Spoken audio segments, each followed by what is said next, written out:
There's a difficulty bomb in Ethereum that's been getting pushed back since 2016.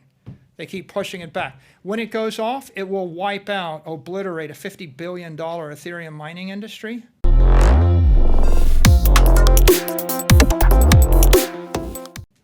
If you look at all the cryptos, there might be a dozen that you could debate or property, a debate. Of the ones that you could debate or property, there's one that's dominant, which is Bitcoin. There's 17,000 securities. As the SEC and the regulators move, there's going to be a massive shakeout. If they ever do clarify what the securities laws are, there's a whole set of disclosures and obligations, and then you're going to see the entire industry rationalize in a big way. What happens if they do categorize Bitcoin as a security? Well, Bitcoin's not a security, right? We've already crossed that chasm. The real question you should be asking yourself is what happens if they categorize Ethereum and every other crypto as a security? But you're underestimating the power of politicians to screw things up. You're underestimating the power of them not liking a person like you to get up and say whatever you want to say, and you offend them. But the real point here is there's 17,000 cryptos and all the rest are much more centralized. So yeah, but they know the most powerful one is the one that you're supporting. And the reason it's powerful is because it's completely decentralized and no one nation state can shut it down. Not even all of them can shut it down even if they wanted to. You don't think behind closed doors they're sitting there trying to figure out a way to regulate or get their hands on Bitcoin because they're starting to lose a little control with the Bitcoin community? Because the Bitcoin community, essentially the crypto community, forget, let's just say Bitcoin one side and the crypto community. I said this the other day, I think it's becoming a political party. I think the crypto community is becoming a political party. And first of all, there's like 250 million people that are pro-Bitcoin right now. And this is spreading at millions per week. So you can't find any large constituency that's anti, right? It's a virus that's spreading, right? You're not going to get any votes by being against Bitcoin, right? There is no constituency that is anti-Bitcoin. Second, regulation's not bad, right? Sometimes people say, oh, they're going to regulate it as bad. No, the truth of the matter is the faster the regulation comes, the faster the 17,000 other cryptos get sorted into their buckets as securities, platforms, art, etc. And that will actually shake out a lot of the noise in the system, result in a lot of capital focusing upon the winner, which is Bitcoin. And it'll also accelerate the entry of institutional capital into the space because there's $100 trillion worth of money that's not in the crypto space that's afraid to come into the space because they're not sure about the definitions between the securities, the platforms, the art, and the property. Yeah. The fundamental difference between Bitcoin and Ethereum is Ethereum's monetary policy changes every 6 months. Every few months it changes. There's a difficulty bomb in Ethereum that's been getting pushed back since 2016.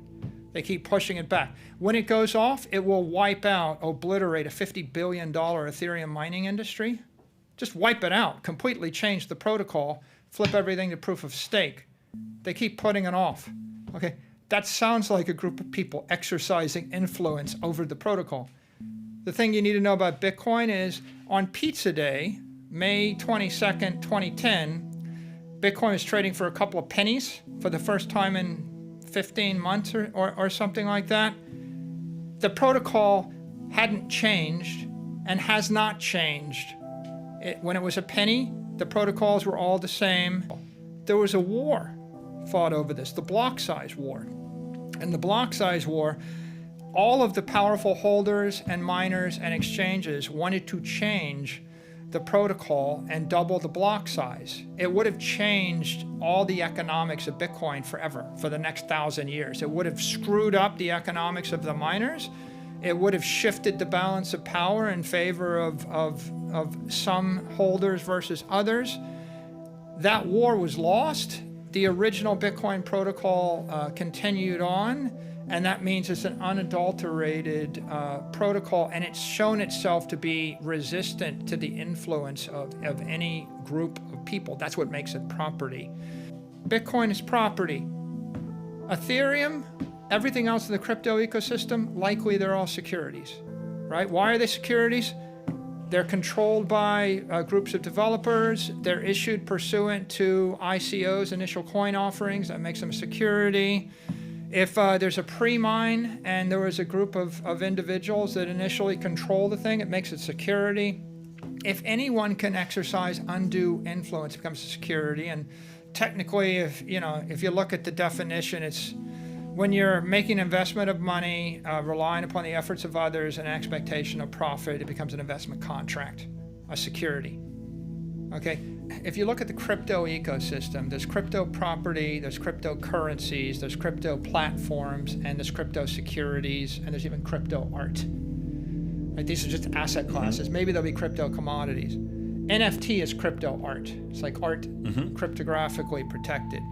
Stablecoin is cryptocurrency. A dollar or a euro moving on crypto rails. It's currency because I can move it as a medium of exchange without paying a tax bill on it. Ethereum's crypto platform, right? People are building other things on that platform, and that's the principal appeal, smart contracts and the fact that you can build something. Bitcoin is crypto property. It is a long-term store of value. It is the dominant crypto property, and the way it establishes itself as crypto property is through Nakamoto consensus and proof of work. You have a decentralized mining network that is encrypting energy with the SHA-256 hash function in order to create this wall of encrypted energy and make it resistant to denial of service attacks, other sorts of attacks. It needs to be robust and have integrity over time and space. And that's the technique that we've developed. Now here's the big idea, an important idea. Most people don't understand securities law. Okay, Bitcoin's the only proven digital property that we have created in the world. We have created a property and not a security. The definition of property is a common commodity that is beyond the control of any one individual or corporation. If something is deemed property in a legal sense, it means it wouldn't be regulated as a security by the SEC. Gold is property. Soybeans are property. Wood, lumber, land is property. Bitcoin is property. Okay?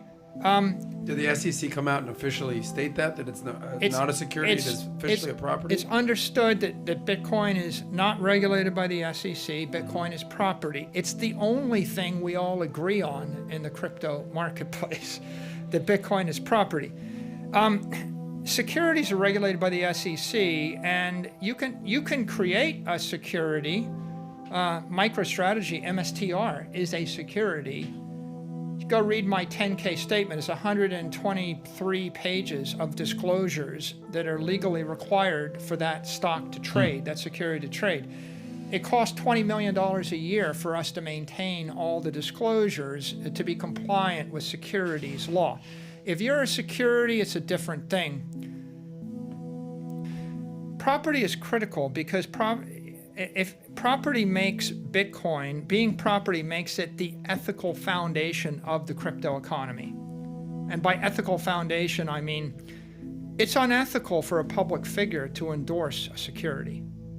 If you're the mayor of a city, the governor of a state, if you're a politician, a congressman, a senator, a president of a nation, you can't endorse a security, nor can you make a security underpinning of the balance sheet of a public organization, right? It's like I couldn't say I really think that every citizen of Kansas City should buy Twitter stock because it's a better store of value. It's conflict of interest. It's probably illegal, right? Probably violates all sorts of Foreign Corrupt Practices Acts, as well as all the ethics laws. And so this is a very bright line, property versus security. And as soon as you start to exercise influence over the protocol, it becomes a security.